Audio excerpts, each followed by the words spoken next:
stane. Mislim da vam još treba dati edukaciju kako pravilno panično zakočiti. Kočnicu morate udariti, razvaliti je. Nema tu milovanja. Mora biti udar.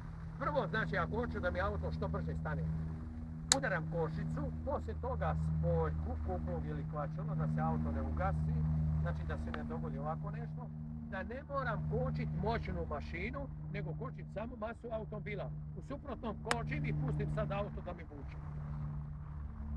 650 konja ispod auta. Normalno da ću imati put kočenja duplo duže. Znači, duplo stigu stavljamo i za to da bi put kraći.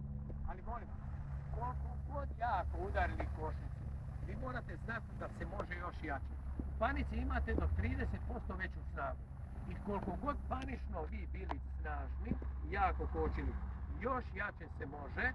Kad kupujete auto, kupite sa elektrobrek sistemom. Znači, to je jedan sustav koji